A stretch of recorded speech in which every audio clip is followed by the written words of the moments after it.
ধর্মতলায় ধুন্ধুমার কাণ্ডে যে 16 জনকে পুলিশ গ্রেফতার করেছিল, পুলিশি হেফাজতের মেয়াদ শেষে আজ আদালতে তোলা হয়েছিল তাদের 30শে জুলাই পর্যন্ত জেল হেফাজতের নির্দেশ দিয়েছে আদালত।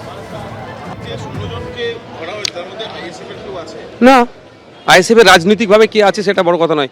যারা নিরীহ, যারা অন্যায় করেনি, প্রত্যেকটাকে আমি মনে করবো আমার ভালোবাসার মানুষ। আমি দুটো ছেলের নাম এখনো বলি। প্রথমটা হচ্ছে আমাদের ভাঙড়ের একজন জহিরুদ্দিন, একটা ফুটেজ দেখাক তার নামে, চ্যালেঞ্জ করছি আমি যে সে কোনো হিংসায় জড়িত আছে নাকি। দ্বিতীয় হচ্ছে সালমান নামে যে ছেলেটি। আমি 3টে পয়েন্ট তার কথা বলছি। ওই সংখ্যা বাড়ানোর জন্য। দেখুন, প্রশ্নটা উঠতে শুরু করেছিল যে যারা হামলা চালালো তারা কারা, কি কারণে তারা হামলা চালালো। আপনারা জানেন যে দুদিন আগে মুখ্যমন্ত্রী শুভেন্দু অধিকারী এই আশঙ্কা প্রকাশ করেছিলেন যে এই শক্তিগুলোর পেছনে বিদেশি শক্তির মদত থাকতে পারে। কি বলেছিলেন মুখ্যমন্ত্রী শুভেন্দু অধিকারী, দেখুন। এই শক্তিটা কমপ্লিটলি বিদেশি শক্তিদের দ্বারা মদতপুষ্ট হতে পারে।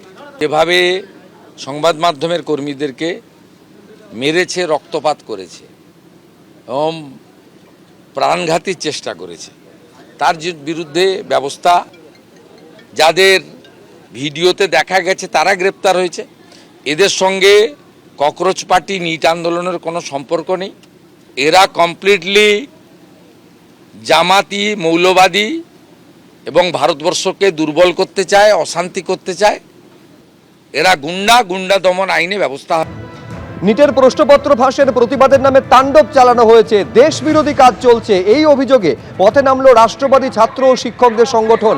হাওড়া এবং শিয়ালদা থেকে এই সংগঠন আজ পথে নামলো, জাতীয় পতাকা নিয়ে মিছিল করলো তারা। এবিভিপি এবং শিক্ষা সংস্কৃতি সুরক্ষা মঞ্চের মিছিল দু জায়গা থেকে পৌঁছলো ধর্মতলায়। এই মুহূর্তে ধর্মতলায় এসে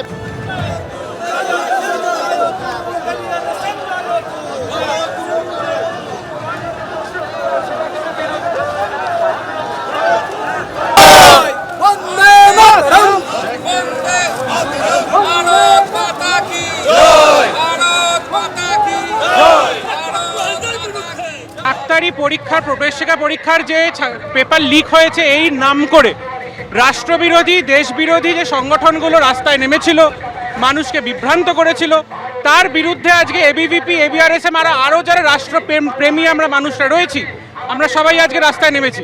আমাদের একটাই কথা, এই যে বামপন্থীরা আজ এই অরাজনৈতিক ব্যানারের নাম করে প্রত্যেকটা কলেজে স্টুডেন্ট বডি, স্টুডেন্ট কাউন্সিল নাম করে রেখেছে, কিন্তু তারা আসলে এডজোর লোক। তারা যেভাবে ছাত্রদের ভুল বুঝিয়ে রাস্তায় নামিয়েছে, যেই ধরনের স্লোগান তুলেছে, তার বিরুদ্ধে দেশের পক্ষে আমাদের আজকে এখানকার আন্দোলন। এবিপি আনন্দ, এগিয়ে থাকে, এগিয়ে রাখে।